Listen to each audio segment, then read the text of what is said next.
Bhadradri power plant నిర్మాణం ప్రభుత్వంపై భారం పెంచుతుందంటూ కీలక వ్యాఖ్యలు చేశారు deputy CM Mallu Bhatti Vikramarka. Raw material cost పెరుగుతున్న నేపథ్యంలో ఇక్కడ విద్యుత్ తయారీ కాస్ట్ పెంచుతుందని ఆయన వ్యాఖ్యానించారు.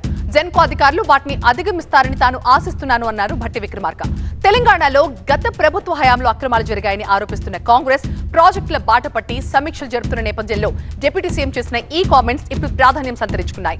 నిన్న మేడిగడ్డ ప్రాజెక్ట్ ని మంత్రుల బృందం సందర్శిస్తే ఇవాళ డిప్యూటీ సీఎం భట్టి విక్రమార్క భద్రాద్రి కొత్తగూడెం జిల్లా మణుగూరులోని భద్రాద్రి థర్మల్ పవర్ ప్లాంట్ ని సందర్శించి నిర్మాణ పనులు కూడా పరిశీలించారు.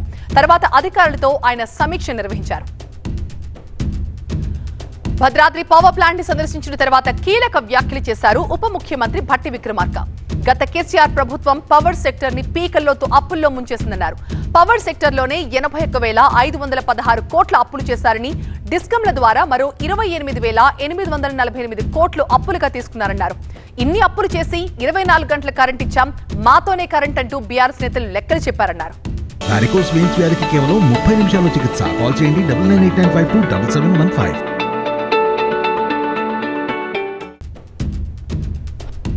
రాష్ట్ర ప్రభుత్వం పవర్ సెక్టార్ సంబంధించి డిస్కమ్స్ కానీ, ట్రాన్స్కో కానీ, జెన్కోలకు సంబంధించి 81,516 కోట్ల రూపాయలు ఈ గత 10 ఏళ్లలో అప్పులుగా తీసుకొని వచ్చింది. గవర్నమెంట్ నుంచి డిస్కమ్స్ కి, అంటే వీళ్ళు గవర్నమెంట్ ద్వారా ఈ డిస్ట్రిబ్యూటరీ నెట్వర్క్ కి కట్టాల్సినటువంటి బకాయిలు 28,842 కోట్ల రూపాయలు ఉన్నాయి.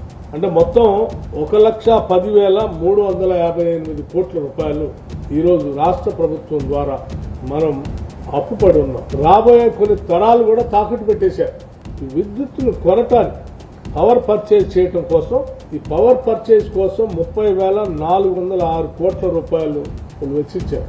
అట్లాగే సింగరేణి నుంచి పవర్ పర్చేజ్ వాళ్ళకున్న బకాయిలు, సింగరేణికి కట్టాల్సిన పవర్ పర్చేజ్ బకాయి 19,431 కోట్ల రూపాయలు. అట్లాగే జెన్కోకి పవర్ పర్చేజ్ కింద కట్టాల్సినటువంటి ప్రభుత్వ బకాయి 9,743 కోట్ల రూపాయలు.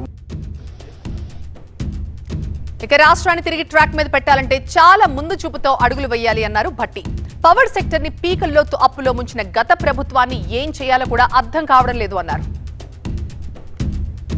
మనిషి జీవితంతో పెరవేసుకున్నటువంటి పవర్ సెక్టార్ ని పీకల్లోతు అప్పుల్లో ముంచేసి కోలుకోకుండా చేసిన గత ప్రభుత్వాన్ని ఏం చేయాలో కూడా అర్థం కావట్లేదు. కానీ బాధ్యత కలిగినటువంటి ఈనాటి కాంగ్రెస్ ప్రభుత్వం తప్పనిసరిగా లోతుగా అధ్యయనం చేస్తూ ఆయా వ్యవస్థల్లో పనిచేస్తున్నటువంటి ఉద్యోగ వ్యవస్థను అందరికీ కూడా ఒక పాజిటివ్ దృక్పథంతో ఈ ఉన్న సమస్యలన్నింటినీ కూడా అధిగమించి ముందుకు పోతూ ఈ సమాజానికి, ఈ రాష్ట్రానికి కొన్ని లక్ష్యాల కోసం మనం ఈ రాష్ట్రాన్ని తెచ్చుకున్నాం.